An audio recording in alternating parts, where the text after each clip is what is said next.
do you keep from hitting the wrong strings when strumming? That's a great question that Kiefer Sutherland asked on one of my videos just this last week.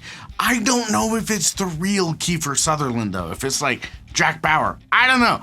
If it is, that's really cool, and I'm happy to help you out. Anyway, that's a real question though. How do you keep from hitting the wrong strings? Because when we're playing open strings, we have 6-string chords, we have 5-string chords, and we have 4-string chords. So how do we keep from hitting the wrong strings so that when you play a D chord, it doesn't... That sounds like total garbage, right? We don't want to sound like that. And really, the solution to this is something that I never thought I'd use because I'm not a country player. Actually, I played in a country band last weekend. I had to fill in for some friends.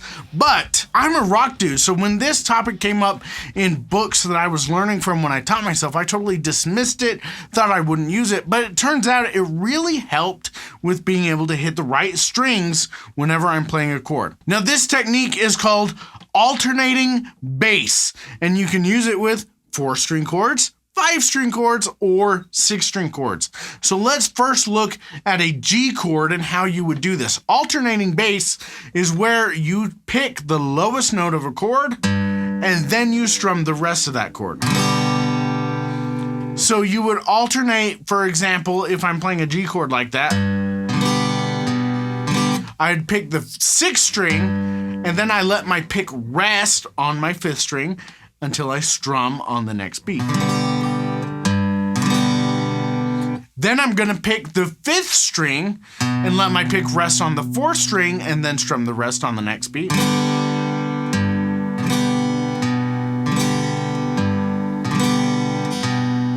Now I'm doing this without looking at my guitar, but this is something that you want to actually stare at your picking hand while you do it to make sure that you're being accurate, okay? But the reason why this works is when you're picking the individual bass notes of the chord that you're playing, it really helps you develop the feel with your picking hand of where those strings are, okay? So you can start by doing what Kiefer Sutherland told me he did, where you just pick the low string and then strum down 4 times or 3 times.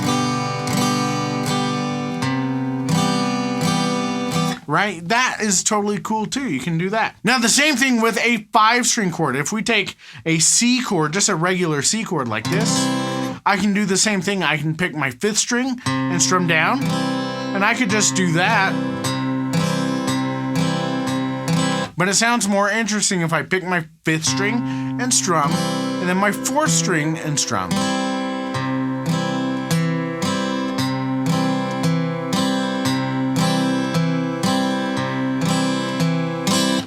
But what do you do for a 4-string chord? That seems weird, right? Because if I play my 4th string on a D chord like that, I'm only strumming the higher 3 strings. Do I just alternate picking my 4th string and my 3rd string?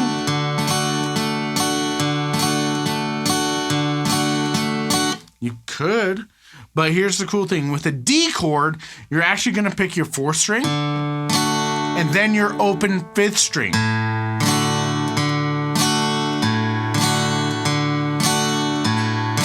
Because that A note, that is your open 5th string, is part of that D chord. That's the same note that we're playing on the 3rd string with your 1st finger in that chord. And the same thing with an F chord. If you're playing an F chord, just a regular 4-string F, what you do is alternate moving your 3rd finger from the 4th string on the 3rd fret to the 5th string 3rd fret,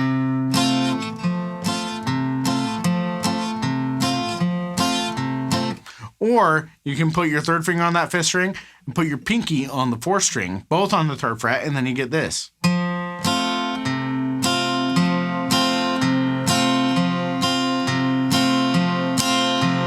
So when it comes to doing alternating bass patterns, you have a different pattern for your 6-string chords, for your 5-string chords, and for your 4-string chords. So you're going to want to practice doing that with each of those. So I would recommend just putting together a really simple chord progression like G, and then C, and then D, and then back to C, right? So just do like a G, I call it the G add 5, where you've got your 3rd finger on the 2nd string, 3rd fret, and your pinky on the 3rd fret of your 1st string, and then the rest of it looks like your normal G chord, right? And what you would do is you'd practice alternating bass on the G chord.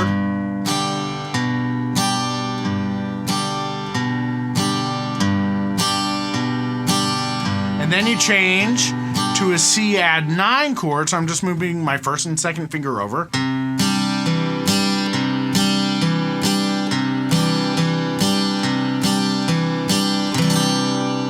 And then you change to a regular D chord.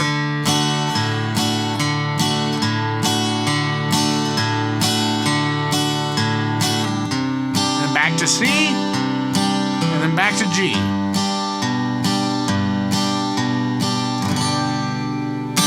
Now, even if you don't play a lot of country music, because this is really prominent in country and bluegrass and stuff like that, practicing alternating bass patterns like this is going to help you really develop the feel for where your different strings are, so that when you're playing chords, you're not going to be hitting the wrong strings. You're just going to hit 4 strings, or 5 strings, or 6.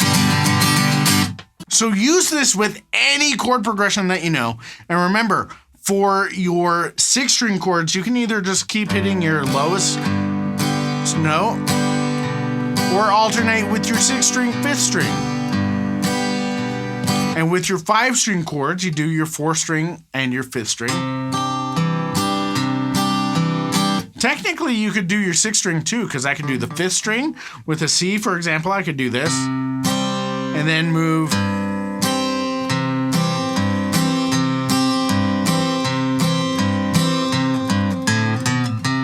So you can try that out too. Now, the more that you do this, you can add this into other strum patterns. You can start getting a little bit more creative with it. And when you do that, you start adding upstrokes and